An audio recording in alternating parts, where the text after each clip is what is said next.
Without a shadow of a doubt, it's the hottest show in social media history. I want to welcome you to the War Zone.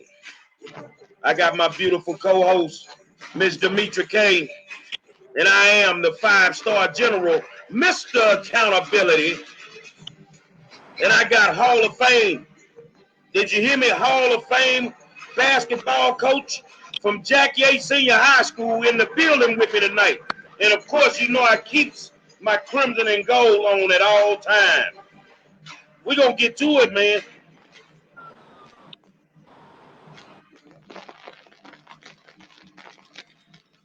I want to thank y'all for taking the time out to come into the War Zone. It's another day, and we're going to go at it. I want to say hello to my beautiful co-host, Demetra K. Y'all know she ready to go hard in the paint, but tonight I wanted to do something special because this guy means a lot to a lot of people, not just a lot of kids, but to a lot of people. And I want to introduce y'all to my friend, the head coach of the Jack Yates Lions boys basketball team, Coach Greg Wise. What's going on, Coach? Love. Appreciate it. As always, appreciate the invite.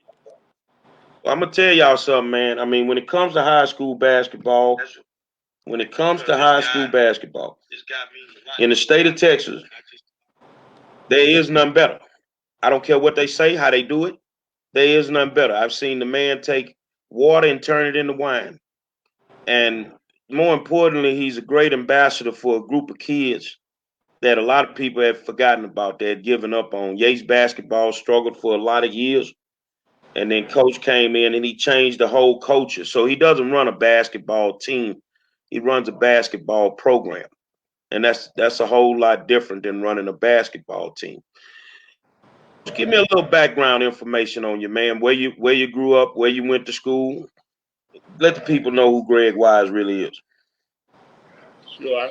A lot of people may not know. I know you know, but grew up in Third Ward, and that's the reason why I'm where I'm gonna be until I finish coaching. Grew up on Tullim Street, right across from Emancipation Park. Uh, Went to Ryan, went to Douglas Elementary, then went to Ryan, then went to Yates for 1 year, and then we ended up moving my last couple of years. But I'm Third Ward, homegrown, and so when all the job openings came back, when it was time for me to get back into coaching, I had a lot of offers, but this is the only one I wanted, and felt like it always bring me back to where I wanted to do, try and do some special things, and that's what we've been trying to do since I've been there. Well, I know we get to talk all the time, but a lot of people wouldn't understand that, you've won, I think you've won what, four state championships? Yep. He's won four state championships. And that means, I mean, he's coached probably one of the greatest, I think two of the greatest basketball teams, that 09-010 team that that you could ever coach in high school basketball in the country. They not only won the state championship, but they won the national championship in every publication that was out there. And I think that's the year we look like some rock stars, man. I mean, no matter where these kids went, they sold the building out. They even broke the record at the Frank Irwin Center in Austin for the state championship on attendance. So if you've never been to a Yates basketball game, you might want to show up if you can get a ticket.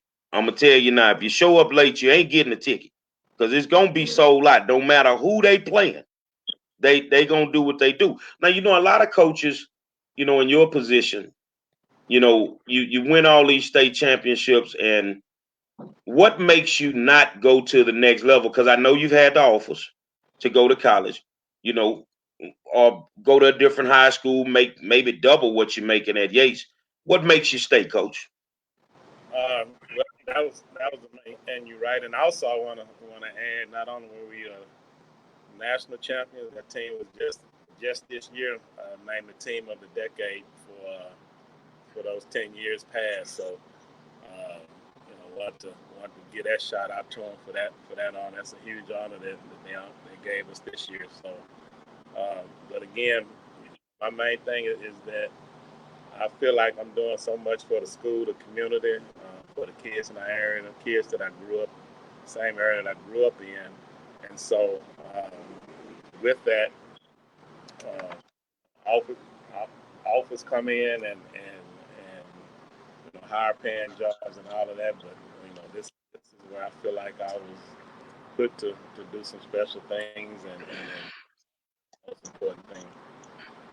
I think some people are under the impression that you run a program and the boys they run their courses and they win their championships and they don't go to the next level. How many kids have you sent to the how many kids have you sent to the collegiate level, as well as how many kids have you sent to the pros since you've been the coach? Well, that's one of the things I'm most proud of. When our guys go to college, the coaches hit back and they say they're more prepared than any of the kids that they've ever had. Because when they with us, they learn how to play hard. They learn discipline because that's one of my main things. If you don't do it my way, then you're gonna have a problem playing. And so, and then with the way we play, you notice that you have to play hard. So that's the one thing I'm most proud of. When they go to college, it's not like a shock to them in terms of knowing how to play, understanding coaching, and understanding that you have to play hard at that level. They already had that when they come in. And to a T, we get every coach that they go to, they come back and praise us for that in terms of being ready. I've even went to some University of Houston practices when we've had kids there, and the coach will stop and make a point of saying how hard our kids play get there. But to answer your question, college we're in 19, so we're gonna go over 20 with this crop of guys that we got going in.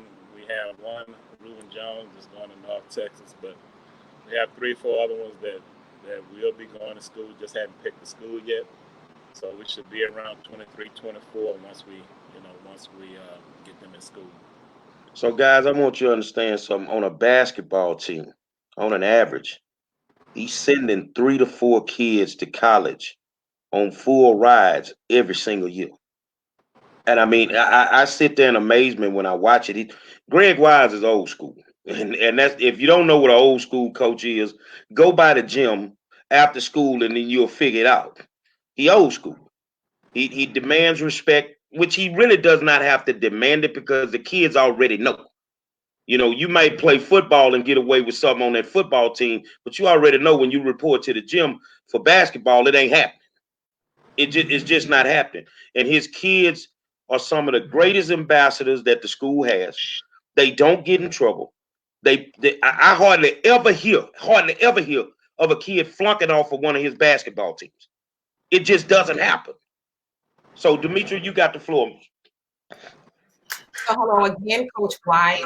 So one question I have for you, because we know in any team, I don't care if it's an organization, sports, whatever, the leadership is great when people want to follow. So what is the secret? What is your secret, rather, to getting your players to be so exceptional? Like, what are you saying to them? How are you motivating and inspiring them to do a good job? Because we know, I guess, ultimately to go off and maybe be in the NBA is motivation. But before they get there, what are you doing or saying to them to keep them aiming for that goal? Well, we just follow our program. I feel like, if the kids know you care about them and you stick with your plan and stick with your discipline in terms of not letting them do things and get away with it, because kids these days, they feel like they're good enough to where the coach is going to play them anyway. That's not going to happen at Yates. We're gonna love them. We're gonna work them as hard as they can be worked. When they do wrong, we're gonna follow up with our discipline the way it should be, not let them get away with it, which is one of the things I feel like is wrong with You know, a lot of things going on in the world today in terms of kids at school and not getting the discipline they need. They want that, and so once you give it to them and follow up with it, and they know you're doing it because you care, then you got half of the beat right there. Well, Coach, I'm gonna say this here. Sometimes, which us being Yates Lions, we could care less. I'm being honest. Coach gets a lot of flack because his boys they score in bunches. They they can really go out there and score 200 points if they want to. You get a lot of flack some days for running up the score. But I remember what Coach Booker used to tell us. He say, "Man, you go play the game. I deal with them people." So what do you tell your boys when they're reading the papers just like everybody else, and they see their coach getting all this flack, but those kids go out there and leave it on the floor, and the only way I can say it, they beat the hell out some of these kids. I mean, and the way I feel about it as a spectator, it's the other coach's responsibility to slow that score down. Because I remember y'all don't know this. I remember when I first got in tune with Coach Wise and his program. They were playing Wheatley in the regional final in Katy. I think you were up by 10, Coach. Uh, with like a minute left, Coach trying to be nice took his foot off the gas. They lose the game. After that, he ain't doing that no more. He not doing that. So how do you deal with that from a mental aspect as well as your players when folks are complaining that you're running up the score? You know what? It may seem like it's hard, but it's actually easy because I'm doing it uh, from what I feel like is right. You know, along with that same year, uh, we played Elsick in a game. It was in the Houston tournament, and we had played a team that wasn't that good before. It was a 2-game deal where you play early, then you come back and play later. So the early game, we played a team that wasn't that good, and so we tried to play a zone and keep the score down, and so we don't even play a zone. We don't even know how to play a zone. So we got in that to try and help keep the score down, and it got our kids out of sync. So that evening when we played Elsick, uh, we were all out of sync, and we ended up losing that game, and I felt like that was my fault. And so I said then that we're gonna always play as hard as we can play.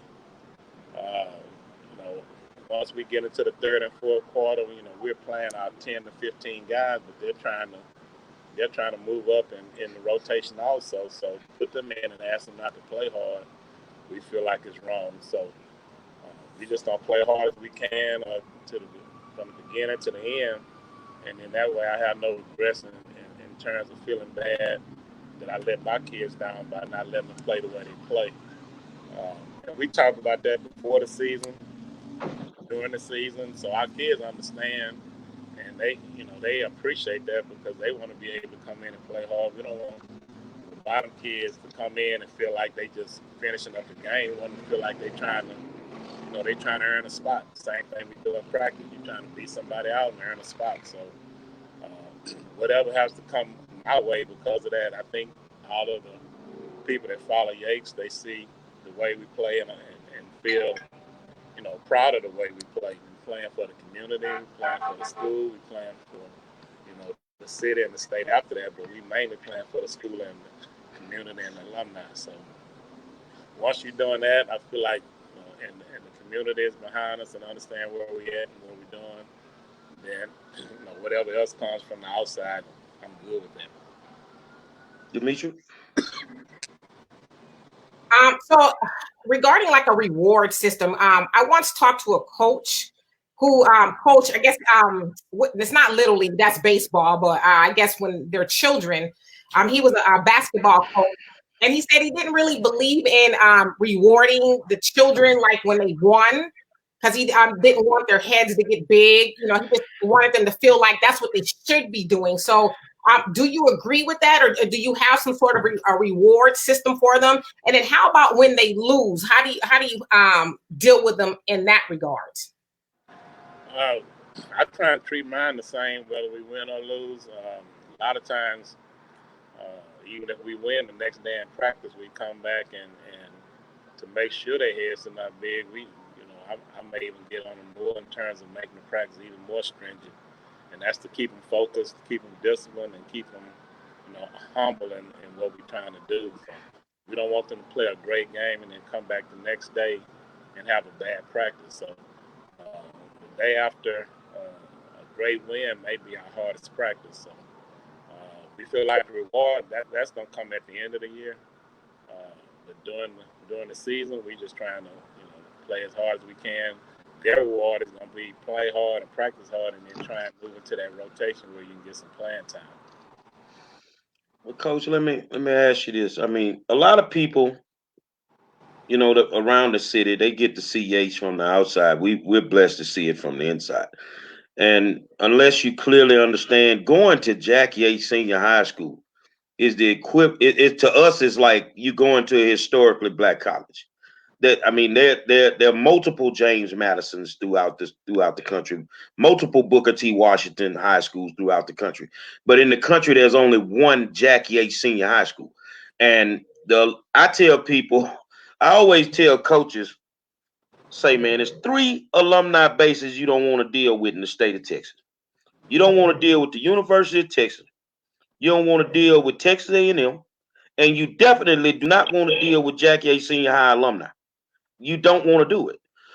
What does it mean to you to be the coach at this one of the last surviving historically black high schools in the state of Texas? It means everything.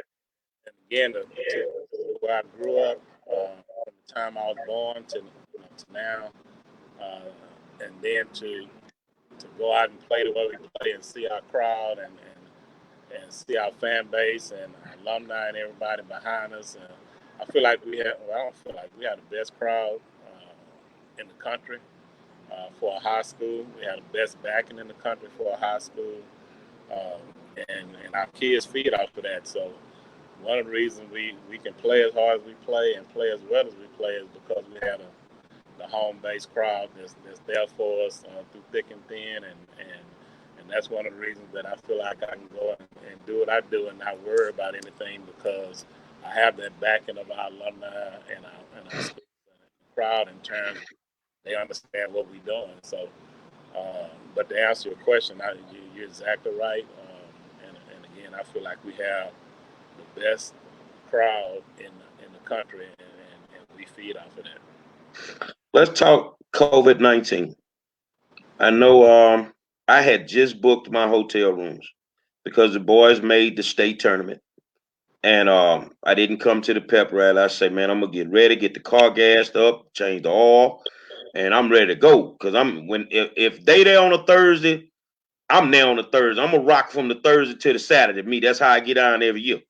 And I know from what I understand, you guys made it all the way to San Antonio where they were gonna play the state tournament, and then you get the call that y'all can't play. What was the atmosphere on the bus, man? Well, kind of got to take it a little bit further back for you to get the full picture of it.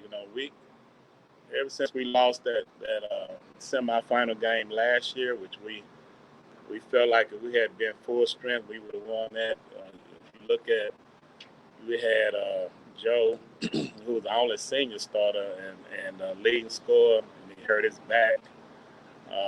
Reuben Jones twisted his ankle in the first quarter, and he was, obviously everybody knows how good Reuben is. And then Antoine Norman, who was the district MVP, had bronchitis that whole week, so he didn't practice the whole week and didn't practice at all, and then went in and tried to play the game. So if we had been full strength, I have no doubt that we would have won that. But we lost that game, and so what that did, that fueled us for the whole year this year. Every day in practice, we talked about it. And this team was the best team I've had in terms of being focused and wanting to get back and do something that they didn't do the year before. Never had to really get on it that much in terms of making sure we practice hard. They all had the same mindset that I had, and my mindset was to get back there this year and finish it up. I hardly ever brag or make promises, but I told our principal and our athletic director right after we lost that we were going to get back this year and win it. Um, and we reminded each other about that all year. So to play as well as we've been playing, and at the end of the year, we're playing the best basketball that we played all year. Uh, we just got through playing what was supposed to be the number 4 team in the state, and the team that a lot of people thought was going to give us a game and beat them by 50, and we were just playing as well as you could expect. So, and then on top of that, we were going to end up playing the team that beat us last year in the first game, and we were so pumped and ready for that game, and we could have, we could have flew that and played that game. So to drive down the bus and drive right by the stadium and then just pull up into the hotel. We were supposed to go back in and get dressed and come back out and then go to a shoot around. And right as we pulled up, that's when we got the call, and so we never even got off the bus. We just turned right around, got something to eat, turned right around, and came back. So, but at that time we were thinking that we would eventually play the game, but they were really upset because we were as pumped as anything could be for that game. And so our mindset was to go to San Antonio and show the state and the high school basketball something that they've never seen before. That's how that was our mindset and the kids' mindset in terms of that game. So to not be able to play it, we understand the reason why, and obviously people, lives, and things of that nature are way more important. But when you put it in the perspective of basketball, that still hurts. And we have Zoom meetings with our kids 2 or 3 times a week, individual meetings with them once a week, and you can just still hear the hurt in them in terms of how bad they want to play that game, and still had hopes. They still have hopes of it being a change, but we know it won't. But kids, their mindset is can we still possibly play the game? But it's still on all of our minds, and it hurts on both ends in terms of how hard we work for the whole year and then get there and then not be able to play. I'm gonna ask this question, Dimitri, and then I'm gonna turn it over to you. Um, I really think that the University Interscholastic League (UIL) should not just award a co-championship to Yates. They should award a co-championship to every team that is not allowed to play. You cannot end the year, not to me, without a state champion in our basketball divisions. I don't see that happening. The girls were able to play a week before, and I think it would be the right thing to do to make all those teams that were going to show up down there, even your opponent, make them co-champions and give them something to feel good about. Because some of these guys take this sports thing so serious that this could demoralize a kid. This could really affect the kid mentally. I think that should be the right thing to do. What's your opinion? I totally agree, and that's one of the things that we had a meeting with all of the coaches that went, and that's one of the things that we talked about. And the UIL did say that they were going to look into what they were going to be able to do, and they understand that the kids had already made it to the state tournament. So their mindset is to do something. They didn't say what it would be, but they do plan on doing something. And if you look at it, all of the programs that they made, they could easily get those to the kids because they made them all. They can't sell them, and so they have thousands of them sitting there. So we're hoping that they do something in terms of not only that, maybe some medals for the kids. Obviously, a program as a souvenir because the pictures and all of that was already done. Again, I agree totally with you on that. That all those kids deserve something. They made it that far. Ms. Dimitri? So I want to kind of shift the questioning a little bit to stuff outside of basketball. Um, so you have like someone like Herm Edwards in the NFL, how he has, I don't know if he still does it, but he had like the mentoring type of thing for the new guys that were coming into the league and talking to them about finances and just life lessons. And I don't know if you've seen Steven Jackson, he plays for the NBA as well. Lately, he's taken to his social media to talk to the young guys about things like women and relationships and how you'll save a lot of money just really dealing with one woman. So I know they're kind of young now, but do you guys incorporate stuff like life lessons in regards to finances and just things successful outside, or because a lot of them will go to the league, right? So are they learning those extra things that'll help them have some longevity financially and just, mentally in every way, shape, or form outside of the court? Yeah, that's one of the things I feel like we do best. Academically, we have the best academic guy in the state, in the country, in my opinion, Robert Dooley.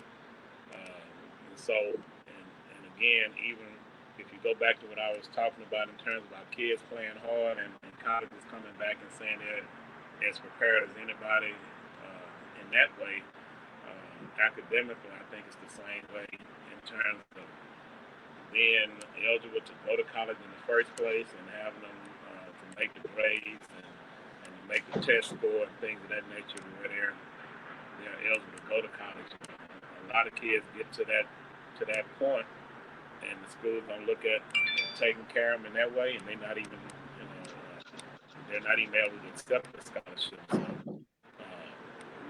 what we do is we check our guys every week.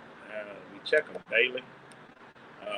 I even have a group that we call the bottom five. If they're in that bottom five in their GPA or the grades for that week, we make them run after every practice until they get above that. So we want them to do as great as they can in academics and just like they do in sports. So you're in that bottom five, and practice over, and we get a little running in, and we try and motivate you in that way to do the best you can. We want you to do it, from the inside out in terms of just talking to them every day about how important that is. But if it doesn't work, then I can go to the next level and get you ready in another way. We also have people to try and speak to you.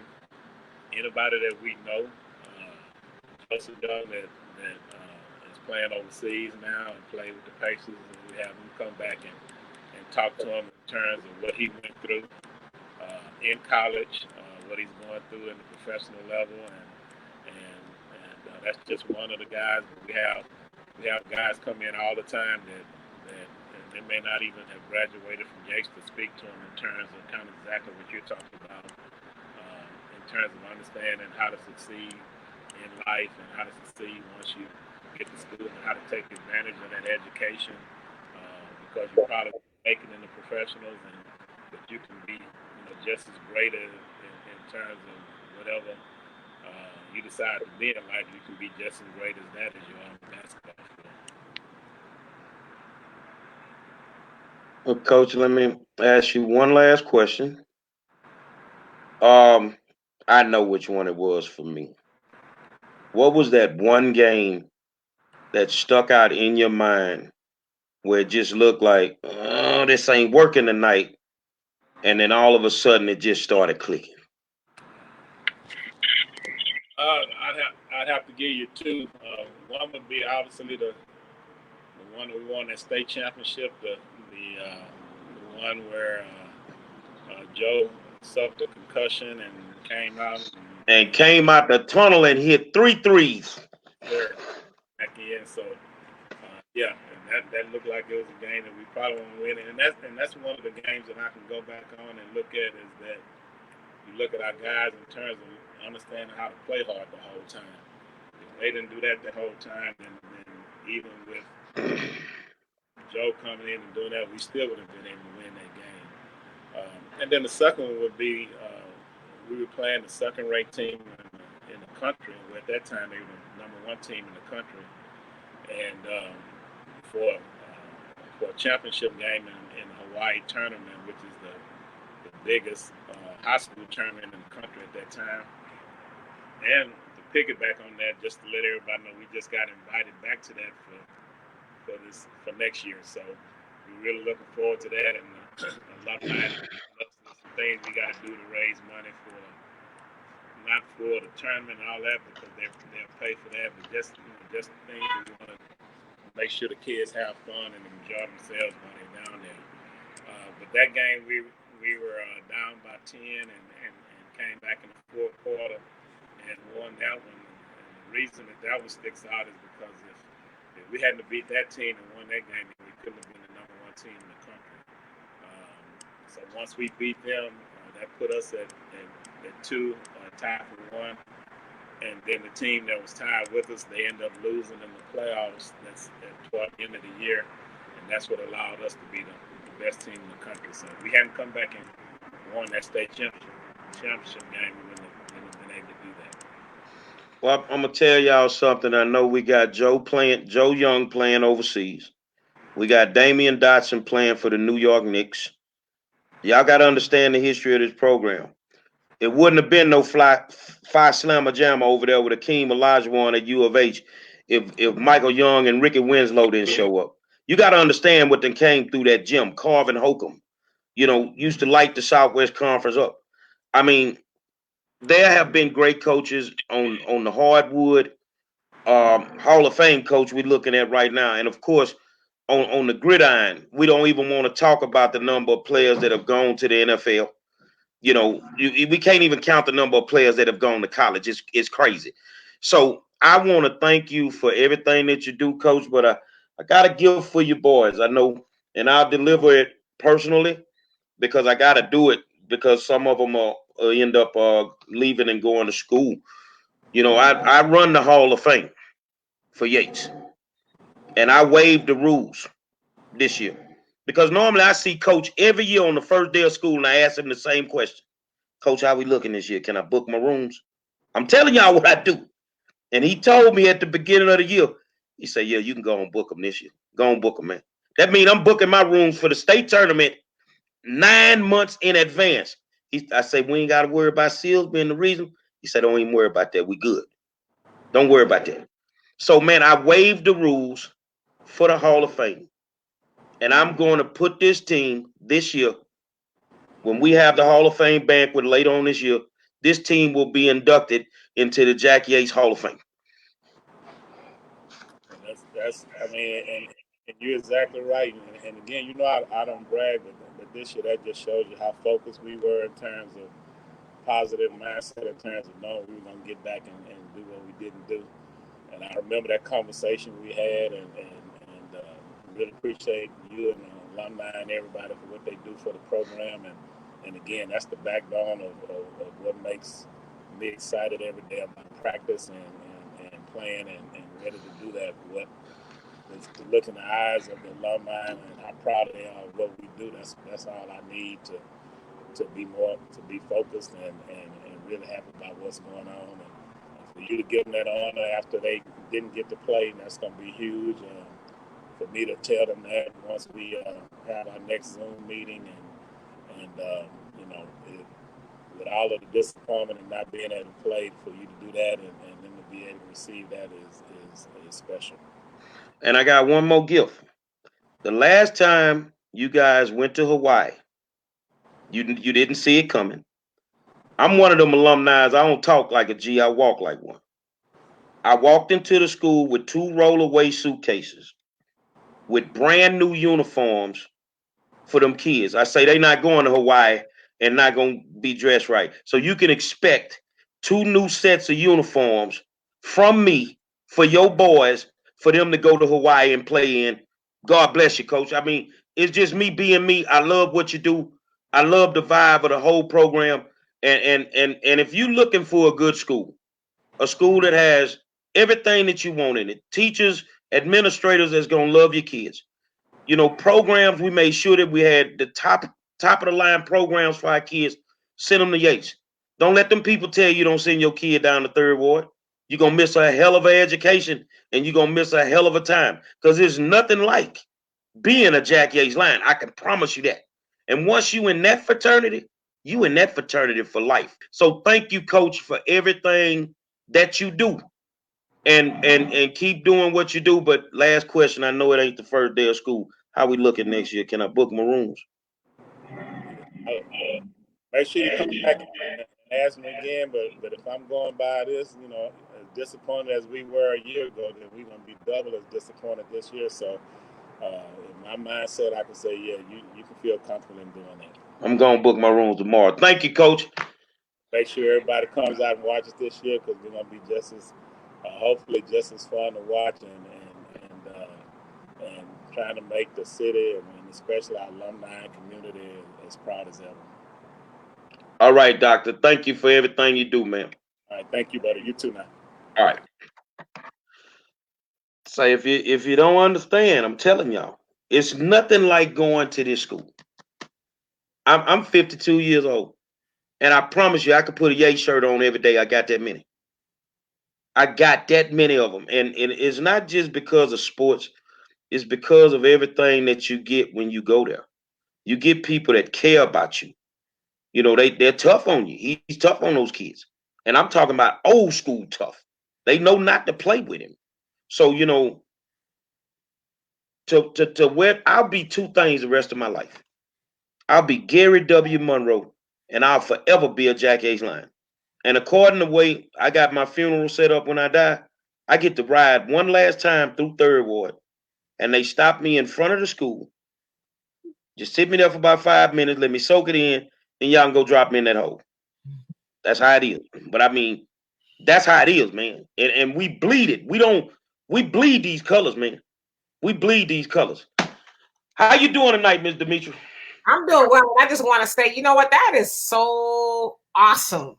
That's awesome. I mean, you are doing all you do, for the high school. We need 100 more like you.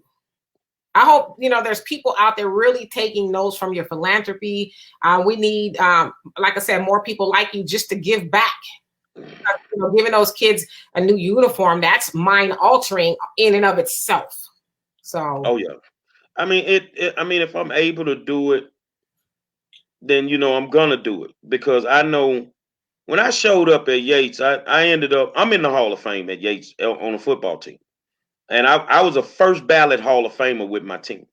But when I showed up at Yates, I had never played football a day in my life.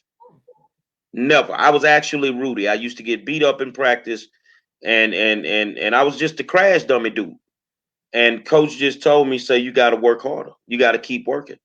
And I say, man, I want to quit. He say, no, you don't quit here. You don't quit. And I got tricked into playing football because I'm walking down the hallway on the first day of school in the ninth grade. Coach Wayne Johnson sees me. He say, what class you in at sixth period? I say, I think they got me in art. He say, go in there and tell the counselor put you in PE. I didn't have a clue that PE was freshman football. I didn't have a clue. And I went out there, and the first year I did not play one down. I was just on the team, on the sideline. They would run over me in practice, and that summer after that, I had an old sofa in the front yard, and I would foul off the line. I was a lineman, and I just kept working all summer until I tore that sofa in half. So, we'll flip it because I ain't gonna go through every year. But by the time that we walked on the field to play for the state championship when I was a senior against the quote unquote Friday Night Light boys, Odessa Permian, who got beat 37-0, I was a starter.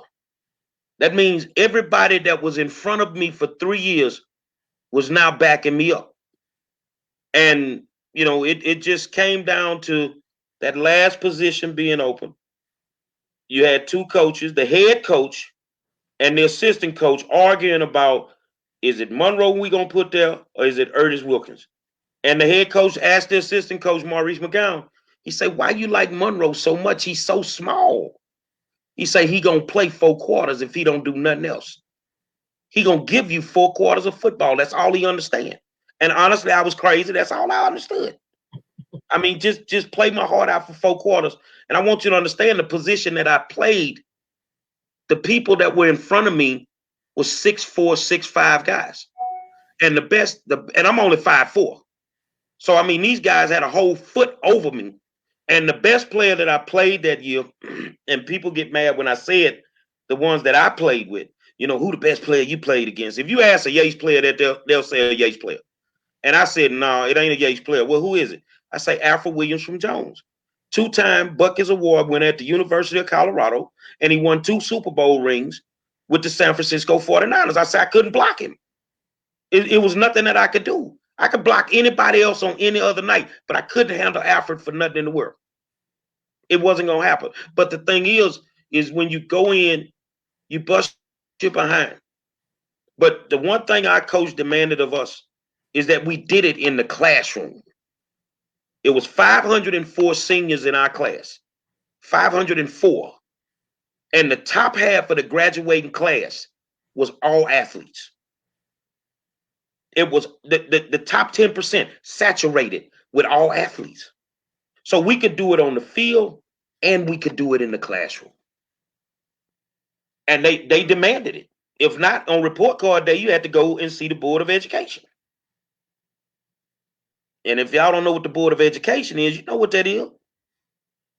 Because if you had to get them pops, a D, well, how they started at a C. A C was 1 pop. A D was 2 pops. A F was 5. And depending on who was going to give them to you, you had to be very careful, because if you got the crazy coach, he might miss your button and hit you in your back. But that's the chances you took playing football where we were. But I mean, to go to a school like that, and right now their current principal, Tiffany Guillory, I mean, she loves her children, and she'll tell it to anybody. She'll go above and beyond for those kids to make sure that they're safe. That school has to be safe. 2, that they're learning at the highest level. So, you know, the program I developed, you know, every year they do a thing where they go out to the community, the whole district, and they try to get kids that have dropped out to come back. So the average school they got 2 or 3 kids they found. With the program that we developed for the Music, Entertainment, Entrepreneurship Academy, we average 28 kids coming back that dropped out. They come back. So, you know, your coach is phenomenal, man. I mean, and if you've never been to a Yates High School basketball game, I'm talking about, it's like it don't matter. We'll sell a whole building out with just us. And the crazy part, I think they broke the record this year. 21 straight games over 100 points. Oh, on any given night, they can score 175. They can score 200. And I mean, they played what they call 40 minutes of hell. That means they running and trapping all the way up and down the floor. So these kids are in top-notch shape. And I'm like, ain't no way in hell I could do that. So ain't no way. Talk to me. I mean, it's so much going on. I think I mean, we've been talking about politics. We've been talking about, you know, COVID and all this stuff here. Well, right now, go ahead. No, go ahead. No, go ahead. I was gonna say, well, we can switch it up a little bit if you like. Let's go. I was having a conversation with someone earlier, and as you guys know, the NFL draft is taking place. I think it's day 2. Mm-hmm. And there's been, you know, some people have been sending things to my inbox in regards to some of the players, which a lot of them are Black. We know the NFL is 70% Black, give or take, players. And so we see a lot of Black athletes getting drafted.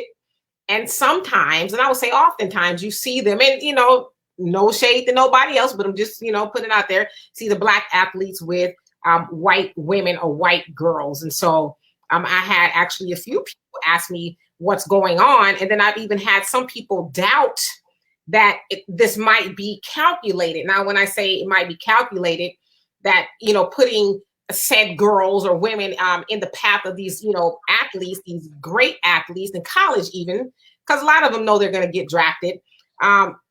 Some people think, oh, well, you know, I don't think it's by design. And I, you know, tend to think it is. And for anybody who's seen Spike Lee's movie, He's Got Game, it kind of spoke to that a little bit. And so I guess I want to know, you know, from you and then everybody else, what's going on with that, for one thing? And is it calculated? So is there a system? Is there an entity that's purposely putting these women in the path of these Black athletes? Because it is also said that, you know, the wealth that these athletes are going to acquire will not fully go to the Black community. Some of it will go to the white community if he's marrying a white woman or whoever else, someone else is not Black. And so is that by design? I went to college and I saw things. It's three guys, and this is just what I saw through my lens. It's three guys that get the women on campus: scholars, athletes, and damn fools. I'm telling y'all, I seen it. But the thing about the athletes that's so unique is I just kind of watched it, because when I went to college, I didn't want to play football. I just won a state championship. I was burnt out on football. I didn't want to play. So I got to watch, because I want to see how these girls interact with these athletes. And it seems that the white girls gravitate more to the Black athletes. And it's like, to the Black athletes, there's something sort of like a trophy, you know, to be able to walk around the campus with the Caucasian lady. But I also saw something, and I called them. I don't want to pay this 100. I called them season, because when it's football season, they rocking with the football players. When it's basketball season, they switching over to the basketball players. When that's over, they got a couple of months, they messing with the baseball players. But it's the same thing. It's like the popular thing to do, which is get somebody outside of your race. And honestly, and while I'm there, I'm asking questions while I'm seeing this. And I sat down with a Black girl and a white girl, and I say, why do y'all date guys that's different from your race? And how do you make it work? Well, the Black girl was like, I want to be loved. I'm telling you right now, he gonna love me. And the white girl was like, he don't have to love me. I'll learn how to love him. He can learn later on. So it seemed to me, to them, that it was like, I'm gonna hook up with him because I know he has a big possibility of going to the league, which honestly, you have less than a 1% chance in any sport to make it to the highest level. But it seems more of a plot, you know. And if you noticed, like some of these people that got drafted, they not only do they have girlfriends of different colors, they already have babies. Some of them already have babies, so the plot is on. And it doesn't matter what color it is. I mean, it's just the plot is on. That's their meal ticket. You know, when you look at who was that? CD Lamb, who went to Oklahoma last year, got drafted by Dallas. Come to find out, his girlfriend is the ex-girlfriend of Trey Young that plays for the Atlanta Hawks. You see what I'm saying? You bounce from basketball to football. A season.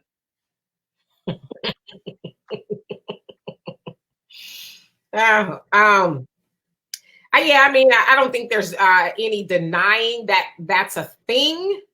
But we also know a lot of Black successful men, not all, but a lot of them, they've been told or taught to some degree that, you know, having a woman other than his own makes him successful.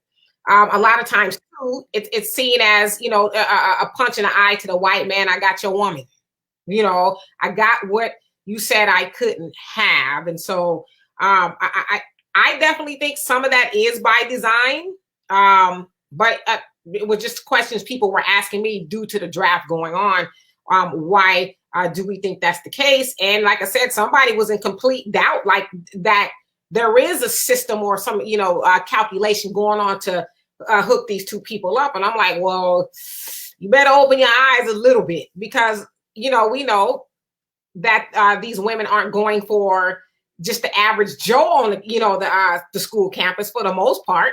you know, like you said, they're in the locker rooms or near it, you know, trying to hook up with one, if you will. And so that person too said, well, the onus shouldn't just be on the other people who's, you know, making the wheels turn. It should also be on the guy.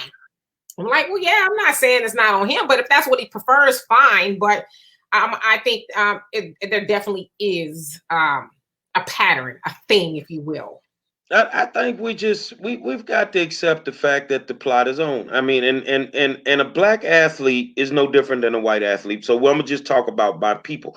You've had some great examples of how it turns out. Tiger Woods, how much money did he lose? You see what I'm saying? You know, you've had some great examples of how it turns out. You know, I mean, it just looks like a plot to get money, and then all of a sudden you marry them, and it doesn't work out. You know, they didn't have a prenup, and now all of a sudden you got to come off all this money, and you know, it is what it is. I mean, I just read about Steven Jackson leaving his bride at the altar because she would not sign that prenup. And Steven say, I'm not doing it. No. And then when she wanted to speak to him before the wedding, she wouldn't sign it. He went and he spoke to her. She said, I'll do it. He said, but he wasn't no fool then. He said, I'm not finna do it. If you do it now, you're gonna do it under duress. You can come back and they can throw this out. You see what I'm saying? So I mean, in today's time, I say it's a plot. Knowing what I know, seeing what I've seen in the last 10 years, it's a lot of sack chasing going on. And I'm just being honest. It's everybody looking for the bag. And if they can bag them an athlete, if you can pull a CeeDee Lamb, which I don't see that working. I see trust issues when you snatching that phone. I see that. You see what I'm saying? I just think that they have to and honestly, when they get drafted, they go to the rookie symposium because like I say, I come from a school where a lot of guys went to the NFL. So they come back and they tell us, they go to the rookie symposium and they go over all of this with them to make them aware. You're going to have girls coming at you from every angle. They'll sneak in the hotels and all that. Say, man, honestly, if we're going to have these conversations, we got to be brutally honest. It is a problem for black and white people when that happens. A lot of people are not comfortable with it.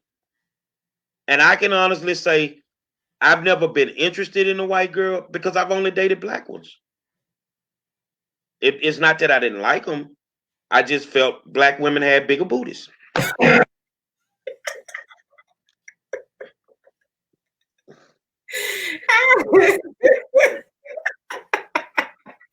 I'm telling you, I'm being honest. At least you're honest. Oh, but just real quick, because I know I see you have another topic going on there, but I also saw this Steven Jackson interview. Actually, Al sent it to me. Al keeps me abreast of all the sports stuff. I don't come up with a lot of this stuff on my own at all. But so as you said, he did. He spent $400,000 on this wedding. Yep. Not 4,000, not 40,000, but almost $500,000 on this wedding. The fiance at the time was lagging on signing the prenup. And so they get to the wedding and she still hasn't signed. And so he's called off the wedding. He's like, I'm not doing it. You're not going to force, because like maybe she thought, well, hell, we're here. He's not going to waste $400,000. Surely he's going to forego the prenup and we'll just get married. But no, he said, I'm not getting married, called off the wedding. He was tore up, distraught and everything. But, there is another question. Should people, is asking somebody to sign a prenup indicative that I don't love you enough? Hell no, just being smart. You came here with nothing, you're going to leave with nothing. Well, and it's going to sound weird coming from me as a woman, but, women have men sign prenups too. Yes. But I agree. I think there should be a prenup. Now, obviously, in the prenup, there's going to be provisions for the person who has to sign it. you'll get this X amount of dollars or whatever. If whatever doesn't go right, the wedding ends or the marriage ends, there'll be something for you. But I mean, I totally agree. I don't think it's because in his case, Steven Jackson, he outlined it perfectly. He said, listen, I take care of my kids, I take care of my mom, my family. And if it would be irresponsible of me to not sign a prenup, and then God forbid we don't work out, and you run off with at least half of what I need to take care of everybody else. And so now you got to remember, Steve is originally from Port Arthur, Texas. Okay. He went to Port Arthur, Lincoln. So to get married in the state of Texas, he was getting married in Houston. That is a community property state. So if he doesn't sign that prenup and something happens, she automatically gets half. Right. So, and then someone said marriage is a business decision as well. And I'm not mad at him either. I mean, I don't think that's because I think people tie money a lot to love, and it's not. It's just it's a smart business move. Unfortunately, marriages don't always last, and so like you said, there's been plenty of examples of people, men and women, getting taken to the bank, or to the cleaners, and I've been married to you 3 years, and here you go. You want $1 million a month because that's the type of lifestyle you was accustomed to living. But before we got together, you was living in a 1-bedroom apartment, and all of a sudden you want to try to, get all this money. So I wouldn't be offended if somebody asked me to sign a prenup, and hopefully you work on trying to make the marriage last, because if you don't, to me, on the flip side of it, if you don't want to sign a prenup, but what are you saying? You're not trying to be with me? We're supposed to be working this out, and then hopefully you're being productive, earning some money or making the money grow or whatever, Normally, and I don't know the details of folks' financials, but prenups come into play when one person has way more money than the other one. So if I was somebody was telling me, look, I mean, I'm a multi-millionaire. Well, I don't want to sign a prenup. As long as your money can match mine, we don't have to, because if you leave, you ain't gonna, if I give you half of what I got and you give me half of what you got, gonna be the same number. But people are in protect mode nowadays. People are not marrying people anymore like that for love. They doing it for financial gain. And if they can get them an athlete and pop a baby too, oh, you're set for the next 18 years. You set, or you gonna be in jail. So I think that prenups serve a purpose. I understood. I know Steve. Matter of fact, you feel what I'm saying? I know this cat. So the thing is if she didn't want to sign it, just say it from day one. Why wait 6 or 7 months and play the game? See, that what hit him. It was in his head. He knew it was a game. Somebody told him don't sign it. So the day of the wedding, he told him it was off. And you notice his grandma say she already knew what was going on. So he listened to his grandma. I mean, for me, if it's not about a plot, then if you're gonna be together forever, you don't need a prenup. I think people put prenups in place too when they know it's a big chance that they're not gonna be there. This is only gonna last for a short period of time. So, you tell me your philosophies on that.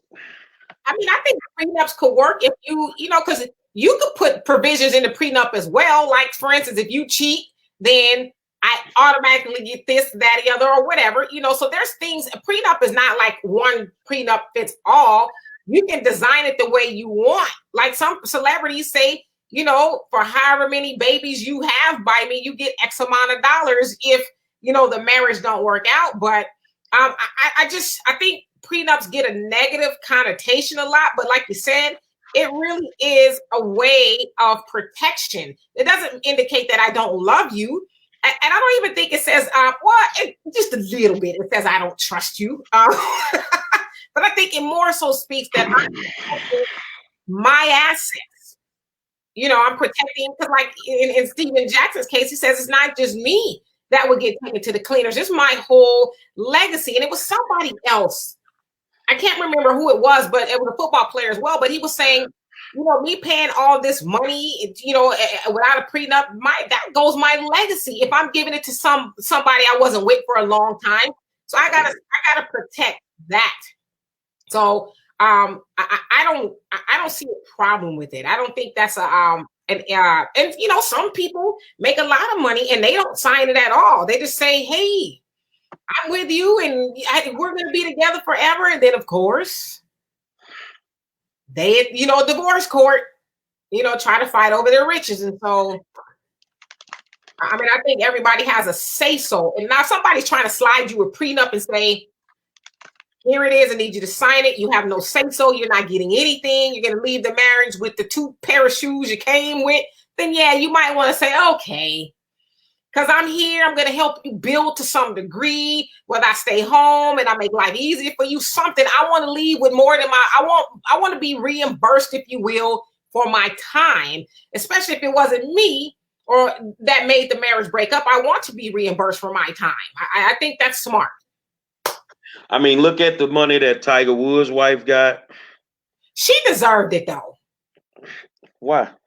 She wasn't hitting no golf balls. This mofo had 50-11, I'ma say it, holes. 50-11 holes on the side. You don't think she was you know what, matter of fact, Tiger Woods. She wasn't hitting no golf balls. You know what, though? But she married this. See, this with me and you gonna fight. She married that man. And I bet you in her wildest dreams, did she ever, okay, 1 maybe. Not saying it's right, but 100. I mean, they're coming up all over the place with Gloria Allred. I mean, it was just like they were coming out of the woodworks. It was so bad to where Tiger didn't even fight her. He says she can have whatever she wants. Well, he didn't even fight her, whatever she wants. Because he knew he did her dirty. So, I mean, I think in Juanita Jordan, I know that was like the litmus test of, oh, she's a gold digger. But what a lot of people don't know is Juanita, that she wasn't. Juanita was with Jordan before he became Michael Jordan. And so not only did he cheat on her once, it was like 2, 3, 4, 5 times. I mean, we all seen it in the tab. Give me your opinion. And if you have to get with Al, tell me. Dwayne Wade and his ex-wife. Wade basically abandoned that woman. He did her dirty. But there was no prenup. So she got a couple of dollars and now she broke. You know what, though? I think their case is a lot different because not only did she end up with, okay, he gave her some money, but whatever. You know, he took her children too. I mean, the lady he just completely broke the lady. Not financially, but just mentally. And just like you take a woman, okay, it's one thing you're tricking off on me. You're left with the new woman who happened to be Gabrielle Union. Okay, whatever. Then you take my children and I'm, you know, left homeless or whatever, you know, to whatever degree. I mean, come on. Well, I tell you what, that's going to lead us to our conversation tomorrow. Okay. Child support. To be or not to be? Because there's some bullshiggity going on with this child support. Final words, young lady. You know, I thoroughly enjoyed Coach. I like learning a lot from him and how he runs his program. And I would just say too, in you know, regards to prenups or whatever, just make sure. I mean, you will never really truly know you're with the real deal. Because like I always say, people always put their best foot forward when you get with them. Like I said, they don't say, oh, I just want you to know I'm going to, you know, cheat on you every once in a while. It's going to be about 2 or 3 holes popping out the woodwork throughout our relationship. And you know what? You think that's bad? I might bring a baby home on you. And if people don't say that kind of stuff, or you know what? I'm not wanting to keep a job, or I'm horrible with finance. They never tell you that up front. They always say, oh gosh, I'm this, I'm that, I'm this, I'm that. So you never really know. You try to get to know a person as much as you can, but I'm not necessarily mad at prenups because I think people should protect what they have built because there's always that what if. So I'll say this here. I came in broke. I hustled up the money for the wedding. And when you divorce me, you're going to get as much as I came in with. And that's what it is. I ain't going to play with you. Because I ain't had $1 million when you came here. You can get half of this, $742 when we leave. And that's what it is. Say, I want to thank you for tuning in to the War Zone, man. My beautiful co-host, Demetra K. Our guest tonight, Coach Greg Wise. Tomorrow night, child support. To be or not to be. I am the 5-star general, Mr. Accountability. And I'll holler at y'all tomorrow, man.